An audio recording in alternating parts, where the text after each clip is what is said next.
यांच्या प्रतिमांना कोटी कोटी अभिवादन। भारतीय बौद्ध महासभेचे द्वितीय अध्यक्ष सूर्यपुत्र भैयासाहेब आंबेडकर यांच्या कार्याला पंचांग प्रणाम। भारतीय बौद्ध महासभेच्या तृतीय अध्यक्षा मीराताई आंबेडकर यांच्या अश्वदी गतीने चाललेल्या धम्म कार्याला सुद्धा पंचांग प्रणाम। तसेच याच संस्थेचे कार्याध्यक्ष आदरणीय भीमराव आंबेडकर साहेब यांच्या कार्याला वंदन। आणि याच संस्थेचे राष्ट्रीय सल्लागार आदरणीय आणि वंचित बहुजन आघाडीचे राष्ट्रीय अध्यक्ष बाळासाहेब आंबेडकर यांच्या सुद्धा कार्याला वंदन करते। आणि आज या ठिकाणी एका छोट्याशा गावामध्ये अतिशय निसर्गरम्य परिसरामध्ये आम्ही आलो तेव्हा हे विहार पाहिला आणि खूप असं मन प्रसन्न वाटलं। आणि या ठिकाणी तुम्ही 127वा माता रमाईचा जयंतीचा उत्सव साजरा करीत आहात। खूप छान वाटलं या ठिकाणी येऊन। सर्वप्रथम तुमचं खऱ्या अर्थानं अभिनंदन करते या ठिकाणी। तसेच या ठिकाणी उपस्थित असणारे आमचे आजच्या कार्यक्रमाचे प्रमुख मार्गदर्शक आमचे आदरणीय मानखेडकर सर, त्याचप्रमाणे आमचे Yelgaonkar sir, Shubham Tajne sir, angari sir, Meshram sir, त्याचप्रमाणे भारतीय बौद्ध महासभेचे सर्वजण आणि आमच्या अध्यक्षा लीलाताई शेलार, आपणा सर्वांना सविनय जय भीम करते। जय भीम। तर आपण रमाईची जीवन गाथा आपण या ठिकाणी सांगणार आहोत। आताच या छोट्याशा मुलीला खूप चांगल्या प्रकारे सांगितलं। तर आपण थोडक्यात रमाईचा जो जीवनपट आहे त्याचा अभ्यास करणार आहोत, कारण रमाई आपल्याला समजली पाहिजे। आतापर्यंत आपण एवढंच म्हणतो की रमाई कोण, तर बाबासाहेब आंबेडकरांच्या पत्नी, इथपर्यंत माहितीये। परंतु तिने काय केलं, तिचा त्याग काय होता, तिचं कष्ट काय होतं, आजही बऱ्याच जणांना माहित नाही। आणि म्हणून आपला प्रयत्न आहे की प्रत्येक विहारामध्ये ज्या ज्या ठिकाणी रमाईच्या जयंती होत असेल त्या त्या ठिकाणी आपल्याला रमाई समजून घेतली पाहिजे, उमजून घेतली पाहिजे। तर बघा, महाड जे गाव आहे त्याच्या शेजारी एक वनन नावाचं एक गाव होतं।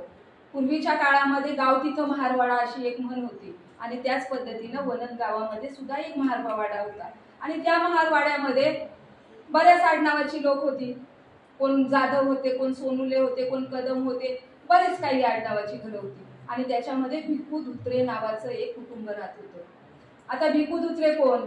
भिकू धुत्रे अतिशय सामान्य व्यक्ती, अतिशय शांत स्वभावाचे, कधी कोणाशी वाद नाही, कोणाशी भांडण तंटा नाही। गावामध्ये जर का वाद झाला तर मग स्वतःहून तिथं जायचं, त्यांना सांगायचं की अरे बाबांनो का भांडताय, आपल्याला एक वेळचं अन्न पोटभर मिळत नाही, तुम्ही भांडण करून काय साध्य करणार आहात, अशी एक प्रेमळ व्यक्ती। आणि मग या भिकूच्या पत्नीचं नाव होतं रखमा। भिकूला 4 मुलं होती। मोठी जी मुलगी होती अक्का, तिचं नाव, त्या अक्काचं लग्न झालं होतं, ती दिल्या घरी सुखी होती। त्यानंतर 2 नंबर जी मुलगी होती तिचं नाव रामा, 3 नंबर मुलगा होता त्याचं नाव शंकर, आणि 4 नंबर जी मुलगी होती तिचं नाव गौरा। असं हे छोटंसं कुटुंब होतं। मग हे कुटुंब काय करायचं, आपलं प्रत्येक जण आपल्या कुटुंबाचा उदरनिर्वाह करण्यासाठी काही ना काही काम करत असतो। त्याच पद्धतीनं भिकू सुद्धा दाभोळचं जे बंदर आहे त्या बंदरावरून माशानं भरलेल्या टोपल्या बाजारापर्यंत वाहून नेण्याचं काम करत असे। आणि मग त्याची पत्नी, ती सुद्धा आपल्या पतीला हातभार लावत होती, काही ना काही काम करायची। मग त्याच्यामध्ये शेण आणणं, ते वेचून आणायचं, त्याच्या गोवऱ्या थापायच्या, लाकडाच्या मोळ्या आणायच्या, त्या गोवऱ्या विकायच्या, लाकडं विकायची, अशा पद्धतीची ती छोटी मोठी कामं करायची आणि आपल्या पतीला हातभार लावायची। आणि मग रामा, त्यांची मुलगी रामा सुद्धा आपल्या आई वडिलांची ही परिस्थिती तिला समजत होती। आपण गरीब आहोत ही भावना अगदी लहानपणापासूनच तिच्या मनामध्ये होती। आणि त्यामुळं ती सुद्धा आपल्या आई वडिलांना त्या लहान वयामध्ये सुद्धा ती मदत करत होती, तिच्या परीनं ती मदत करत होती। आणि जेव्हा या मायलेकी एकत्र बसून काम करायच्या तेव्हा मग रमाची आई रमाला काही गोष्टी शिकवायची, संस्कार द्यायची। बघा, प्रत्येक आई वडील आपल्या मुलांना संस्कार देतात, त्या पद्धतीत रमाची आई सुद्धा आपल्या मुलीला सांगायची। आणि त्या काळच्या वेळेनुसार रमाचं ते जे वय होतं ना, ते लग्नाचं वय होतं। आणि रखमाला सुद्धा वाटायचं की माझ्या मुलीचं आता काही दिवसांनी लग्न होईल। तेव्हा ती रखमा आपल्या मुलीला सांगायची, हे बघ रामी बेटा, काही दिवसांनी तुझं लग्न होईल। लग्न झाल्यानंतर जेव्हा तू सासरी नांदायला जाशील तेव्हा तू सासरच्या सर्व मंडळींना आपलंसं कर। त्याच्यानंतर गरिबी आणि दुःख आणि कष्ट हे तुला झेलावेच लागणार आहे।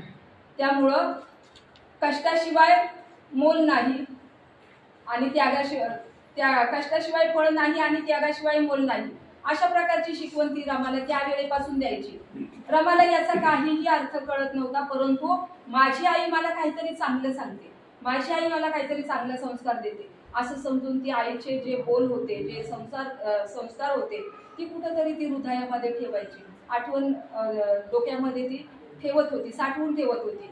अशा पद्धतीत हे कुटुंब नांदत होतं. मग आता भिकूचं काम काय होतं तर माशानं भरलेल्या टोपल्या व्हायचं.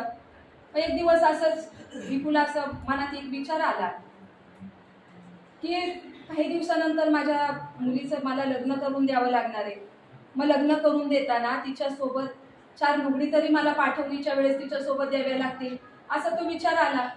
मग पुन्हा त्याच्या मनात विचार आला, अरे मी जे काही कमवतोय ते सगळं माझ्या संसारासाठीच पैसे खर्च होतात, मग आता त्यासाठी इलाज काय.